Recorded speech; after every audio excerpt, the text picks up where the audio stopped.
여러분들께서 살면서 가슴이 쿡쿡 쑤시는 통증을 느낀 분들이 꽤 많이 있을 겁니다. 우리는 이 가슴이 아프면 심장에 문제가 있나 항상 걱정을 하게 되죠. 그래서 지금처럼 가슴이 바늘로 찌른 듯이 아플 경우 걱정을 많이 하게 됩니다. 그래서 내과라든가 다른 병원을 찾아서 흉부 엑스레이를 찍거나 심전도를 하거나 여러 가지 진찰을 받게 됩니다. 그런데 그렇게 해도 특별한 이상이 없는 경우가 상당히 많습니다. 가슴에 통증이 있는 경우는 크게 두 가지로 나눌 수 있습니다. 우리가 걱정하는 심장이나 폐에 이상이 있는 경우와 그렇지 않는 경우로 나눌 수 있습니다. 이 경우는 아주 심장이나 폐에 이상이 있는 경우는 아주 위험한 경우죠.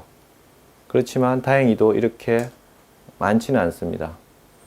우리가 느끼는 대부분의 가슴 통증은 거기에 심장이나 폐에 이상이 없는 경우입니다.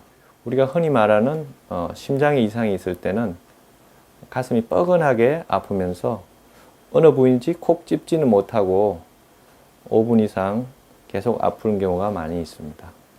특히 신경을 많이 쓰거나 심한 운동을 할 때 가슴 통증이 있을 때 우리는 협심증을 의심하게 되죠. 협심증은 바로 심장이 혈관이 막히려고 할 때 나타나는 현상이라고 할 수 있습니다. 또는 폐에 결핵이 찼거나 폐에 염증이 있을 때 가슴을 찌르는 통증이 있을 수도 있습니다.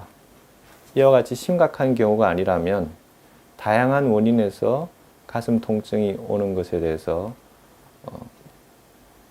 관심을 가지고 진찰해 볼 필요가 있습니다. 그럼 가슴이 바늘로 쿡쿡 쑤시는 사례를 직접 말씀드려 보겠습니다.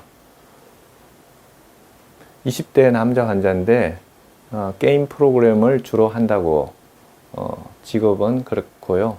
이분이 최근 들어서 밤샘 작업을 많이 하고 소파에서도 누워서 어렵게 자는 경우가 많았다고 합니다. 저희 병원을 방문하기 한 달 전부터 왼쪽 가슴 부위에 특히 젖꼭지 부위에 쿡쿡 쑤시는 기분 나쁜 통증을 느끼기 시작했습니다. 처음에는 별다른 통증이 아니려니 했지만 점점 횟수가 잦아지고 이로 인해서 잠잘 때도 좀 불편해지게 되면서 저희 병원을 찾게 되었습니다. 저희 병원 오기 전에 다른 병원에서 심장이나 폐에 문제는 없다는 이야기를 들었습니다. 그렇지만 특별한 해결책을 얻지 못해서 저희 병원을 방문했는데 저희 병원에서 진찰한 결과 이분은 흉추와 갈비뼈 사이에 염증이 생긴 것으로 발견되었습니다. 다시 말하면 이러한 흉부 통증 중에 가장 많은 원인이 근육 골격계의 문제입니다. 그래서 이분도 나쁜 자세로 인해서 근육 골격계에 염증이 생기고 이로 인해서 통증이 생긴 경우입니다. 이런 경우는 그 통증 부위를 찾아서 직접 치료해 주면 이분 같은 경우도 2회 치료로서 통증이 완치가 되었습니다. 그렇지만 이분이 지금처럼 계속 스트레스를 받으면서 오랫동안 앉아 있다면 또다시 재발할 수 있기 때문에 이런 부분에 대해서 교육을 시키고 이분께 스트레칭과 걷기 등의 스트레스를 해소할 수 있는 방법을 가르쳐 드렸던 케이스입니다.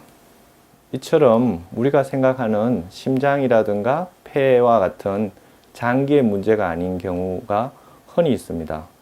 그런 기능이 떨어진 경우는 우리 일상생활에서 살아가는 여러 가지 자세라든가 스트레스에 의해서 올 수 있기 때문에 이런 부분을 같이 접근해주고 찾아준다면 쉽게 치료될 수 있는 경우가 많이 있습니다.